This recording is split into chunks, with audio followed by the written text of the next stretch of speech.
The essence of gratitude is understanding that every moment of your life is something to be grateful for.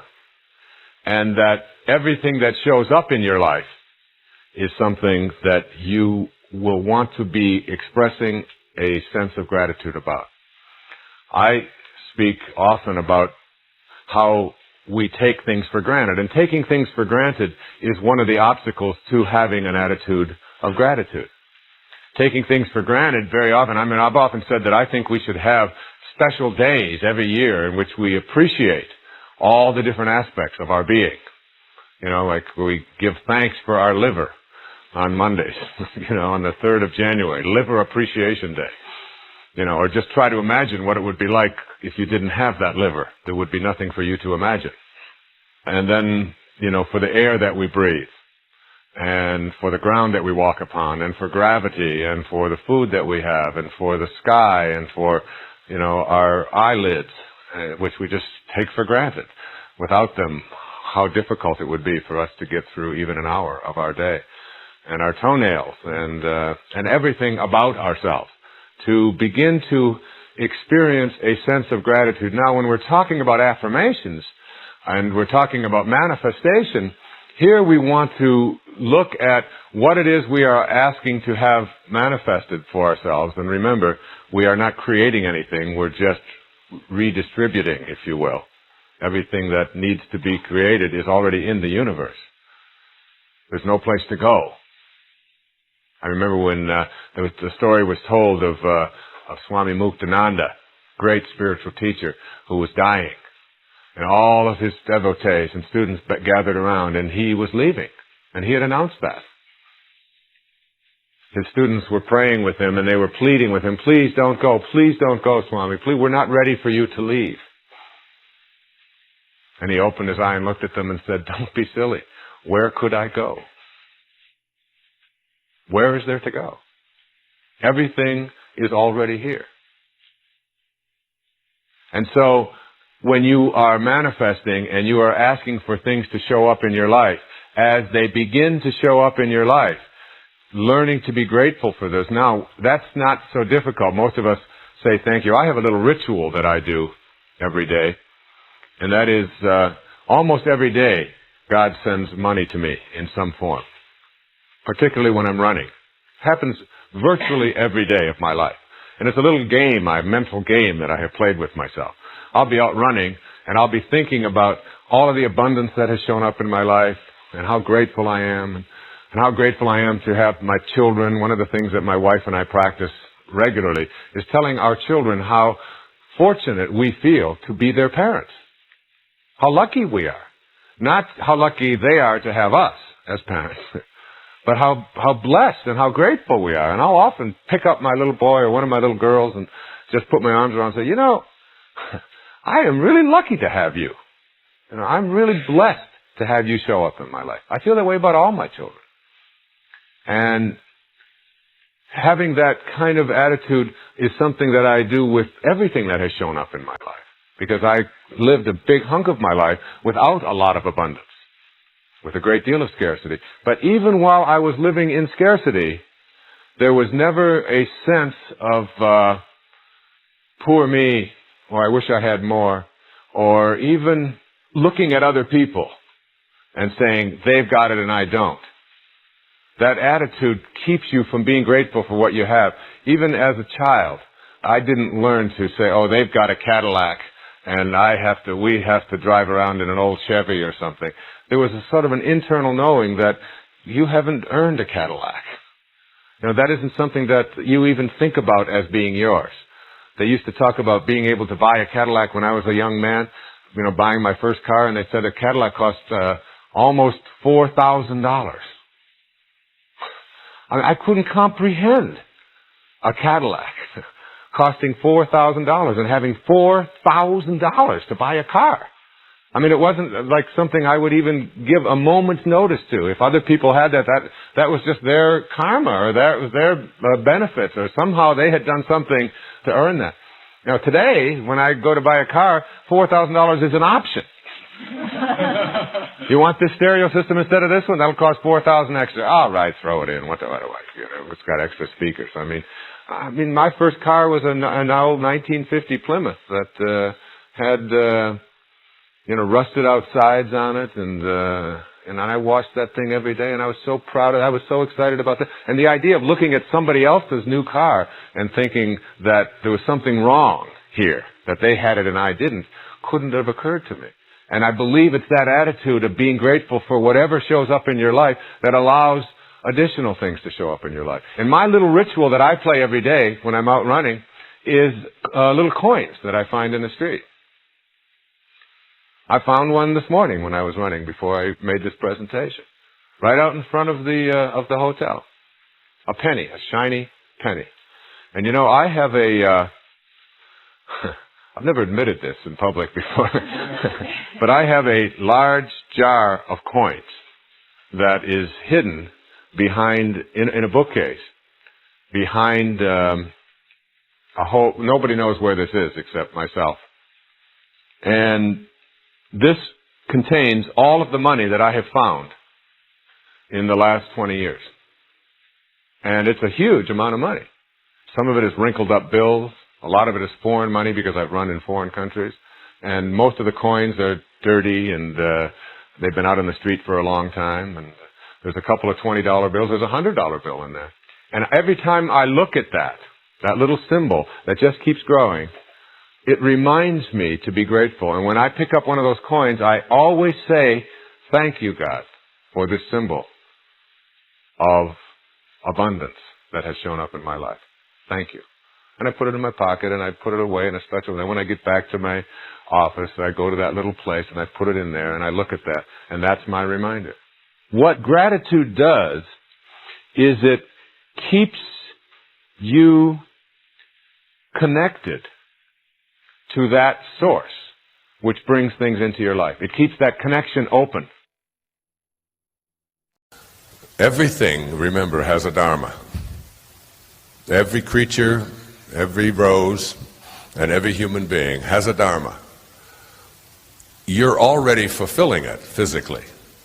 You're already in the bodies that you were intended to be in. Remember what I said before, it is not about where you are, it's about what direction you're headed. And as long as you know you're heading in the direction of staying here in meaning. Now, this concept of a calling, I wrote a whole book about it. It's called Inspiration, in Spirit. And the subtitle is called Your Ultimate Calling. So I'm going to introduce a word here to help you to identify your calling. And that word is passion. And it doesn't make any difference to me whether that passion has anything to do with making a living or it's a part of the DOT, the Dictionary of Occupational Titles. What is it that you find passion about? And the only condition I place on it is that it is in alignment with God or with your source. All right? So that your passion, if your passion is about killing other people, for example, if your passion is about stealing, if your passion is about, I often said that there's two ways to have the tallest building in town. One of the ways to have the tallest building in town always is to go around and knock down anybody else's building when they start getting taller than yours. So as soon as they get up, if you're at the 44 floors and they get to 43, 44, you just go over and you put some explosives in there and you just blow it up. And you say, I have the tallest building in town. And this is, by the way, our collective ego. This is what we do in our society and in our world, and which is about, if you really want to know my passion and my calling, it's about shifting the entire consciousness of this planet before I leave it. And that's why the film titled The Shift is so significant to me, because I know that if I can get 10 million people to watch that film, The Shift, if I can get 10 million people in America and Canada to watch that film, that we reach something called pi, 3.1416, remember? And if you can get 3.1416% of a population to align, the rest of it's called a critical mass in physics. You reach what is called phase transition. And if you align enough people or electrons or subatomic particles up and align them in a certain way in an energy field, and you reach what they call the 100th monkey, when you reach that point, all the rest of the electrons or the people in that energy field begin to align as well. And we have aligned ourselves collectively with a consciousness that allows for people to knock down other people's buildings. The other way to have the tallest building in town is to always work on your own building and not be concerned with anybody else's building or what anyone else out there is doing or being consumed with trying to compete with or win or defend. To listen to your calling. So your calling is the thing within you that has your attention, that has your passionate attention. And it doesn't make any difference whether it makes sense to anybody else. It's the thing that you feel inside of you that you're here for. It's Mr. Holland in Mr. Holland's opus. And here's the secret. Here's the thing that I learned. That it's the presence of the passion. That when you have the presence of the passion within you for what it is that you feel is your calling, everything else will take care of itself. That is an indication that you have God within you and guiding you. The word enthusiasm, and theos, iasm, translates to the God within in Greek. The God within. When you are enthusiastic about something, anything, when you have that kind of internal knowing that this is what I'm doing. And sometimes you have to, that he wasn't just a great writer, he was an incredible philosopher. Probably the most famous lines from Shakespeare are from Hamlet. To be or not to be, that is the question. And that's a very profound question. But what follows that is much more profound. He said, after to be or not to be, that is the question. Whether 'tis nobler in the minds of men to suffer the slings and arrows of outrageous fortune, or to take arms against a sea of troubles, and thus by opposing end them. You have to ask the question, and that's what this program is about, and that's what the movie is about, and that's what the book is about, and that's what all of it is about. To be or not to be. Am I going to be who I came into this world to be, and there's something inside of me that has always been calling me to it? Or am I going to allow the slings and arrows of an outrageous fortune that has been imposed upon me by others to dictate my dharma? That's really the question. And it's a question that you can answer and respond to and live with. Is a very simple principle. It says you can't give away what you don't have. Now it sounds ridiculous, okay? But it's more than what meets the ear as you hear this. You can't give away what you don't have. People who are not good at giving away love can't give away love because they don't have it to give away. If I want to give you a dozen oranges, I can't give you those dozen oranges unless I go out and pick up 12 oranges someplace. Otherwise, all it is just empty rhetoric. And the same thing is true of virtually everything in your life. You can't give away love for others if you don't have love in here to give away. If what you have in here is contempt, if what you have in here is anger, if what you have in here is fear, then these are the things you're going to be giving away in your life. And I've often thought, and I really believe very strongly that there's a law, sort of a law in the universe. I call it the law of attraction. And the law of attraction is one that works like this. You get back from the universe, from the world, what it is that you put out there in the world. And if you're putting out there into the world that I am not worthy of attracting something beautiful into my life, that the universe will respond back to you with exactly that message. And there are people who come to me and who came to me for years when I had my own counseling practice and so on, and they would say to me, I just keep attracting the same kind of people, the same kind of events, the same kind of losers into my life. Why is that? Why do I keep doing that? And I keep attracting an absence of abundance. I just can't seem to attract abundance into my life. I'm always behind the 8 ball. I'm never getting ahead. And I suggested to them, I said, did it ever occur to you that that's the very kind of message you're sending out to the world and out to the universe? That the ocean of abundance is there.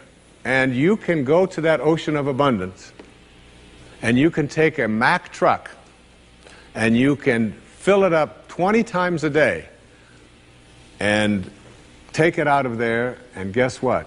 It doesn't impact at all the ocean of abundance. It doesn't even go down a zillionth of an inch. It's unlimited. Or you can go to the same ocean of abundance with a eyedropper, and you can just take this much out once a month and say, that's all that seems to be available for me. And the interesting thing for me is that when people go to this ocean of abundance, this unlimited world, all that I have is thine, it says in the holy books. All that I have is thine. It's all there for you. But if you believe inside that it's limited, that you can only get so much, that other people are going to get it before you do, then you'll find yourself creating that very same thing. And the even more interesting part about this, you can't give away what you don't have principle, is that if your message to the universe is gimme, gimme, gimme, which is a lot of people's message to the universe. I want this from you, I want that from you, please give me this, I have to have that. That's what their prayer is like, that's what their message is, you know, and they say, I want this from the universe, gimme, gimme, gimme. The universe's response back to that kind of a mentality is exactly the same. The universe will say right back to you over and over again, gimme, gimme, gimme. And you'll find yourself never ever arriving, but always being in a state of striving, always feeling as if you're being neglected, never feeling as if you have enough, always feeling as if you're being shortchanged, because you're constantly under the pressure to give, to get back what the universe is demanding from you. And the interesting thing about all of this, the irony of this, is that if you shift that and you say to the universe, to the world, how may I serve? How may I serve? The universe's response back to you is, how may I serve you? How may I serve you? And it's very intriguing. When you take your energy and your attention off of what you are demanding from the world, and instead saying, what can I give to the world? And it's really the basis behind that very famous line of the President John Kennedy's inaugural address. Ask not what your country can do, ask what you can do for your country. And the irony of that is, and I've learned that in my own life, that when I stopped thinking about what was in it for Wayne Dyer and how much could I get, and I began to shift and say, how can I help you? How can I give to you? What can I do for you? And people who write to me, I send them something. When I encounter somebody that needs help of some kind, I'm very often just giving that to them. And then I find that it just keeps coming back into my life. And once I shifted that energy off of what can I have into what can I give, it seemed to me that the universe responded back with the very same message. What can I give to you? And the most incredible and wonderful and beautiful abundance has flowed into my life in every way that I can possibly think of. You can't give away what you don't have. So take a look at an inventory of what you do have. How much do you love yourself? How much kindness do you have in you? How much peace do you have in you? How much joy do you have in you? And if you're able to give that away as many times as you can in a given day, watch and see how much more of that continues to show up and come back in your life. Okay? The third principle is one of my very favorites. It's called, there are no justified resentments. And this is a very difficult principle for many people to get, but one that I believe very strongly in. I was in a group one time of drug addicts and alcoholics. And I was one of the people that was a sponsor and leading this group. And the sign on the wall said, there are no justified resentments in this group. And what I said to that group that night was, no matter what anybody says to you here, no matter what kind of anger comes directed towards you, no matter how much hate you may encounter showing up in your life, there are no justified resentments. Meaning that if you carry around resentment inside of you about anything or about anyone, and I'm talking about the person that you lent money to and hasn't paid you back, I'm talking about the person in your life that you feel was abusive in your life, I'm talking about the person who walked out on you and left you for somebody else, I'm talking about all of the things that you have justified in your heart and in your life that you have the right to be resentful about. And I'm suggesting to you that those resentments will always end up harming you and creating in you a sense of despair. I've often said that no one ever dies from a snake bite. The snake bite will never kill you. You cannot be unbitten. Once you're bitten, you're bitten. But it's the venom that continues to pour through your system after the bite that will end up destroying you. So now you have to take a look at all of the resentments that you may have in your life. And I'd like to suggest to you that I think there is a wonderful metaphor for this that I have created in my life for how to make this work. And I think that Regis Philbin is the one who's responsible for it, all right? My buddy Regis. There's a show called Who Wants to Be a Millionaire that has been popular all over the world. I'm in South Africa, it comes on, all right? I was in Australia, and they've got their own Australian version. And in Greece, they have the Greek edition of Who Wants to Be a Millionaire. And basically, this show has two levels that you have to get to. Now, the first level is the $1,000 level. And at the $1,000 level, you basically have to answer a question like, on your hand, you have some digits. Those digits on your hand are called your feet, your nose, your ears, your fingers. And everybody who ever goes on the show has this horrible dread that they're going to go out on one of those questions, right? So basically, in order to get to the $1,000 level, all you have to do is answer 5 pretty simple questions in order to get to the $1,000 level. Now, on this program, the $1,000 level for you in this metaphor means that you will leave with something if you get this. At least get this. This is the $1,000 level. You must send blame out of your life for any conditions of your life. Blame has to go. All right? Now, blame means if you're sitting there with a disease, you say without guilt, it's mine, I take responsibility for it. This means that if you have been through any tough circumstances in your life, this means if you have a minimal amount of financial security in your life, this means if your children don't get along with you, This means that if your neighbors are taking up a petition to get you out of the neighborhood, whatever it might be that's going on in your life, you name it, and everybody across this great country and across this world has a series of these things that you're willing to say, I am here because of the choices that I have made right now. I'm willing to say that. Even though it's difficult, and we know it's really not your fault. We know really there's a lot of people out there who are really bad, all right? But you're willing to say no blame. That's the first level, all right? That's where you understand no justified resentment. And then on the Who Wants to Be a Millionaire show, there is what is called the $32,000 level.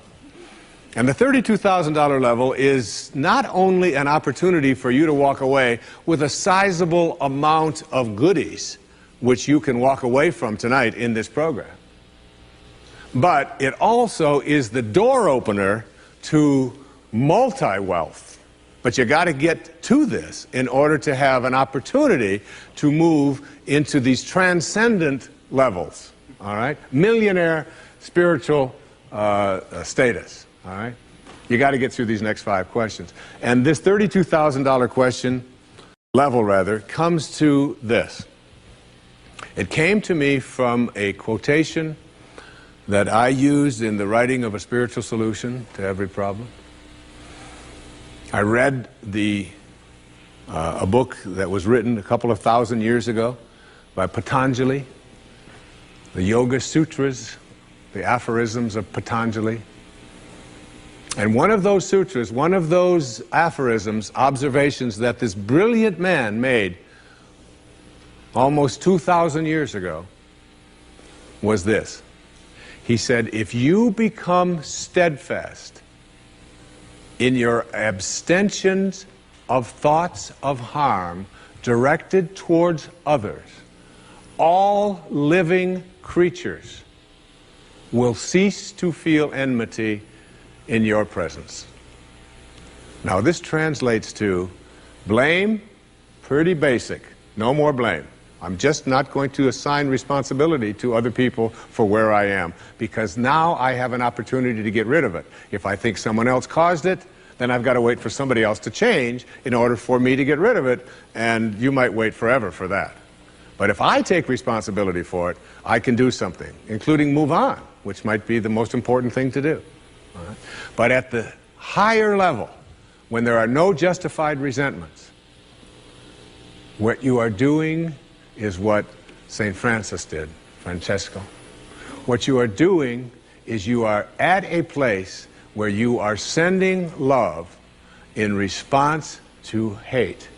You are literally saying, no matter what comes my way, I am going to be steadfast in my abstention of thoughts of harm directed toward others.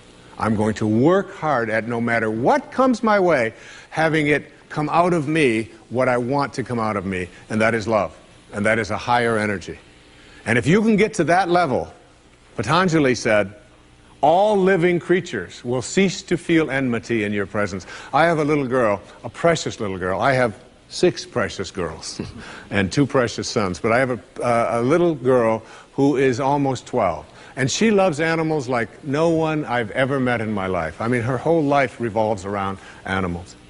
And when we walk in the woods, butterflies avoid me, fly away from people around, and they come and they land right on her arm, and it happens all the time.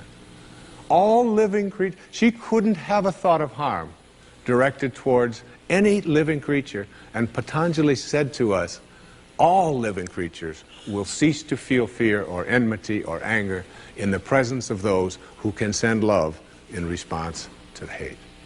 That's what I mean when I say there are no justified resentments. You can't solve a problem with the same mind that created it. Any problem can be resolved with a spiritual solution. One of the most intriguing passages in A Course in Miracles suggests that you don't have a problem, you only think you do. The opening lines of the Torah as well, in Genesis in the Bible state, God created heaven and earth, and later, and all that God created was good. If you interpret these words literally, it's quite clear that problems are impossible. If God created everything, and all that God created was good, then bad doesn't exist. But, you say, disease, disharmony, despair, and so on appear to exist and run rampant in our world. When we feel separated from our sacred center, it's easy to believe so strongly in the separation that we explain any unpleasantness as a problem. In the world of spirit or God, problems simply don't exist and aren't real. When your spiritual connection is weak, you move away from the world of spirit, and problems come from your belief in separation. Your mind creates the illusion of separateness, and your body, influenced by your ego thoughts, takes on disease. Our societies are the creation of our collective thoughts. They take on the same separation sickness, and then we have what we call social problems. All of the so-called problems, however, represent a spiritual deficit that can be remedied with spiritual solutions. Think of it this way. If you change your mind, you'll solve the problem. I've written an entire book on this subject called There's a Spiritual Solution to Every Problem. How to go about changing your mind. Can you accept the idea that it's your belief in your separation from God that creates the attitude that you label a problem? Can you explore this idea that what you're calling problems are all simply illusions or mistakes of your intellect? If God is everywhere, there's no place that God is not. Therefore, you have God with you at all times. You may believe otherwise. It is this belief system that creates your so-called problems. If you can bring truth to the presence of these illusions, they will dissolve. Just as you know that 3 plus 3 equals 6 is true and that 3 plus 3 equals 10 is untrue, by bringing truth to the presence of this arithmetic error, it simply dissolves. So too will all of your beliefs that create problems in your mind dissolve when you bring the higher energy of truth to them. St. Francis of Assisi in his famous prayer beseeches us to change our mind to this thought, where there is hatred, let me sow love. Light always dissolves darkness. Love always nullifies hate. Spirit always cancels problems. Problems exist as beliefs of your ego mind, which is unable to conceptualize an awareness of your spiritual mind, just as dark has no concept of light. By actually rewriting your agreement with reality, you can change your mind and send away any perceived problem. Change your attitude toward yourself and resolve to believe in your connectedness to the higher energy of God, even in the direst of circumstances. Turn anything that seems problematic over to your higher self, trusting that the problem is not what it seems to be. Rewrite your agreement about who you are and what you're capable of achieving. Your new agreement with reality. Your thoughts are the source of virtually everything in your life. Every relationship that you're in is something that you carry around with you. If your relationship is lousy, it's because you think of it that way. The person you're in a relationship with isn't with you in this moment, or when you're at work, or when you're in the bathroom, but your thoughts about that person are always with you. The only way you can experience another person is in your thoughts. You can't get behind their eyeballs and be them. You can only process them with your thoughts. If you look for what's wrong about them and store that negative image in your mind, then that's where your relationship exists. If you change your thoughts to what you love rather than do what you label as wrong, you've just changed your entire relationship. It went from lousy to great by your changing your mind. Try to always remember that you carry every relationship around with you in your head. Robert Frost reminds us, you love the things you love for what they are. When you forget this and process other people on the basis of what you think they should be, or what they used to be, or how they compare to what you are, then you've sent love away, and in your mind, the relationship is soured. You experience everything and everyone in your thoughts. Change your thoughts, and you change what you carry around in your head as problems. The world is just the way it is. The economy is just as it should be. The people who are behaving badly in the world are doing what they're supposed to be doing. You can process it in any way that you choose. If you're filled with anger about all of those problems, you are one more person who contributes to the pollution of anger. Your desire to do something about the lowest energies will motivate you to be more loving, more feeling, and more peaceful. And in so doing, you may influence those who are the farthest removed from God to return to their source. This new agreement with yourself to always stay connected to Spirit, even when it seems to be the most difficult thing to do, will allow whatever degree of perfect harmony that your body was designed for to proliferate. Turn diseases over to God and treat your body to regular exercise, healthy food, large amounts of pure water, and plenty of rest to allow it to function as a container for Spirit to flow through. Your new agreement with reality, in which you blended your physical self and your personality with your spiritual God-connected self, will begin to radiate a higher energy of love and light. Wherever you go, others will experience the glow of your God consciousness, and disharmony and disorder and all manner of problems simply will not flourish in your presence. Become, quote, an instrument of thy peace, unquote, as St. Francis desires in the first line of his famous prayer. Move up the ladder of human awareness from the lowest to the highest. Become a mystical being by simply changing your mind from one that created and experienced problems to one that resolves them. Love and God, love and divine essence are exactly the same, and they are unconditional. You have to have the same love for God or for this divine essence that it has always had for you. Through the worst of your days, through the lowest points in your life, this love has always been there. It's available to you. You could take it at any time.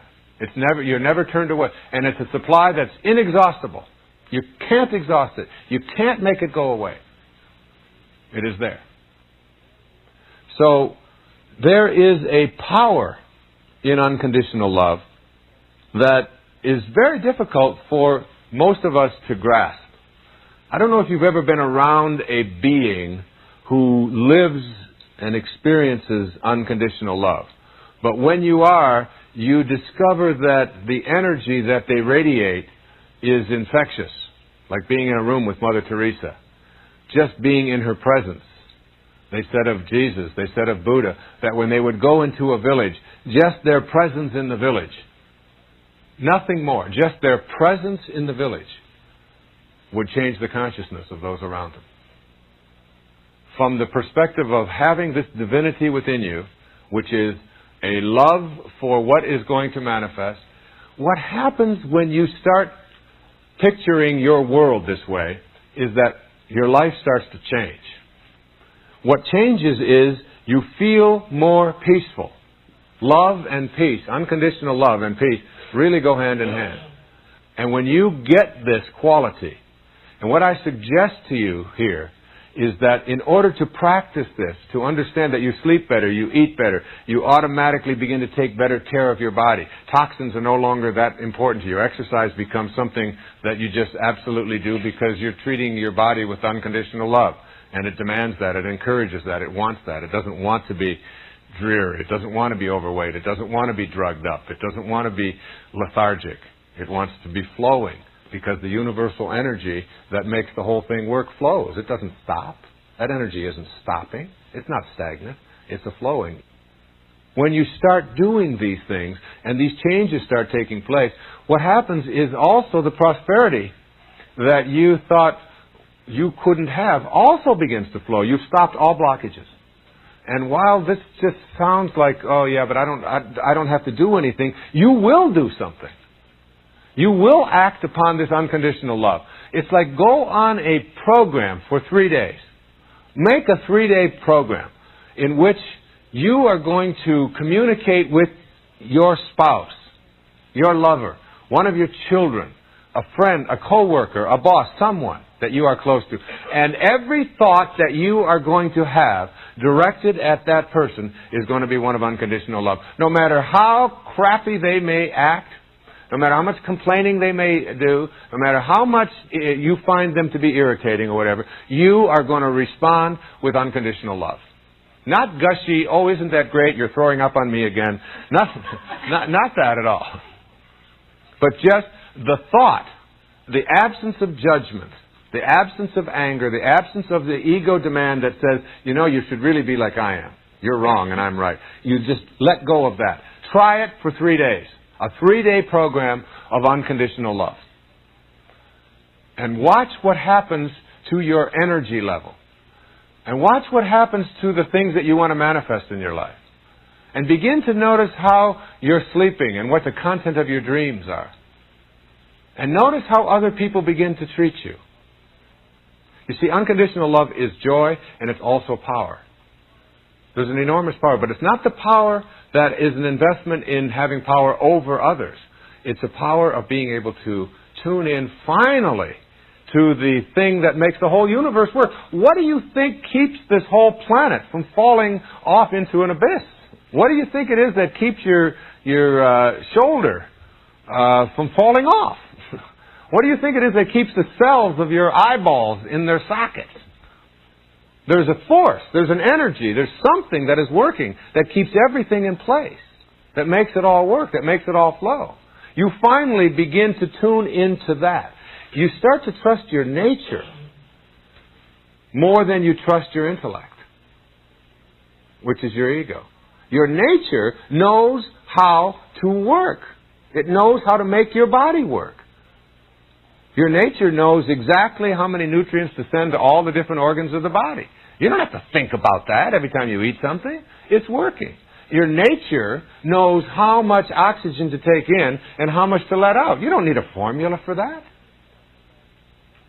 Your intellect says that water there, it can't possibly be made up of 2 parts of hydrogen and 1 part of oxygen. Those are gases. Your intellect says there's no way. But nevertheless it is, isn't it, as we examine it. So your nature works perfectly in perfect harmony, as does everything else that keeps the oceans from tilting on their side and having tidal waves. This nature of yours that you are in, that is in you, that you are not separate from, is flowing. It's perfect. It's unconditional. It doesn't judge. It doesn't ask anything. Be that, and the rest of this will fall right into place. It's astounding how powerful this unconditional love is.